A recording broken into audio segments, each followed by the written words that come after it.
అందరికీ నమస్కారం. ఈరోజు ప్రకాశం జిల్లా ఎర్రగొండపాలెం నియోజకవర్గం పెదారవీడు మండలంలో ఆ మండల అభివృద్ధి అధికారిగా పనిచేస్తున్నటువంటి అధికారి మరియు డిప్యూటీ ఎంపీడీఓగా పనిచేస్తున్నటువంటి ఎక్స్టెన్షన్ ఆఫీసర్ పంచాయత్స్ వారు చేస్తున్నటువంటి వారి చట్టవిరుద్ధ చర్యల కారణంగా ఆ మండలంలోని బోయదు గుంపుల ఎస్సీ మహిళా సర్పంచ్ తనని పదవి నుంచి తొలగించండి, నన్ను ఈ వేధింపుల నుంచి తప్పించండి అని చెప్పి ఆ ఎంపీడీఓని మరియు జిల్లా పంచాయతీ అధికారిని గారిని కోరడం ఆ యొక్క మండలంలో అధికారుల పనితీరు, వారి వేధింపులకి తార్కాణంగా మనం చెప్పవచ్చు. మేము ఈ జిల్లా కలెక్టర్ గారిని కోరుతా ఉన్నాం.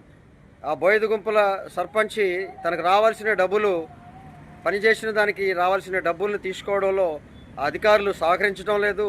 ఆ ఈఓపీఆర్డి వేధిస్తూ ఉన్నాడు, అలాగే కార్యదర్శి సహకరించట్లేదని చెప్పి అనేక మార్లు ఎంపీడీఓ దృష్టికి తీసుకువచ్చినా ఎంపీడీఓ రాజకీయాలు మాట్లాడుతూ మీ ఇష్టం వచ్చినట్టు మీరు రాజకీయాలు చేయకూడదండి, మీరు పార్టీలకి సహకరించండి, రాజకీయాలు చెప్తున్నటువంటి తీరు వారు చెప్తా ఉన్నారు. కాబట్టి అధికారులు వారి అధికారాన్ని బాధ్యతలు నిర్వర్తించకుండా రాజకీయాలను జోక్యం చేసుకుంటూ మొత్తం పరిపాలనని చిన్నాభిన్నం చేస్తున్నటువంటి ఆ ఎంపీడీఓ యూఆర్డీని తక్షణమే తొలగించాలని చెప్పి మేము కోరుతా ఉన్నాం. అంతేకాకుండా ఆ మండలంలోనే కాదు, అన్ని మండలాల్లో కూడా సర్పంచులు చేసిన పనులు ఏమున్నాయి, బకాయిలు ఎంత ఉన్నాయి, దానికి తగ్గట్టుగా చెల్లింపులు ప్రాథమికంగా ముందుగా తీసుకోవాలని చెప్పి కలెక్టర్ గారు ఆదేశాలు ఇవ్వాలి. అలాగే కార్యదర్శులు కూడా ఇష్టానుసారంగా ఎంపీడీఓల మీద చెప్తూ, అలాగే ఎమ్మెల్యేల మీద చెప్తూ తప్పించుకుంటున్నటువంటి తీరు ఈరోజు అనేక రకాలుగా కనపడుతూ ఉంది.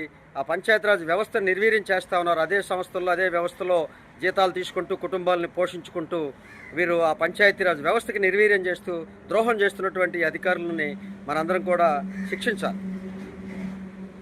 ఏదైతే ఈ ఎంపీడీఓ పెదారవీడు అలాగే యూఆర్డీలని విచారణ జరిపి వారిని ఆ పదవుల నుంచి సస్పెండ్ చేయాలని చెప్పి పంచాయతీ సర్పంచుల సంఘం ప్రకాశం జిల్లా కోరుతా ఉంది.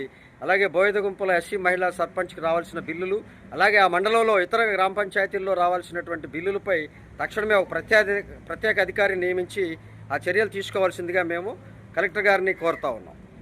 అలాగే డిపిఓ వెంకటేశ్వరరావు గారిని కూడా కోరుతా ఉన్నాం.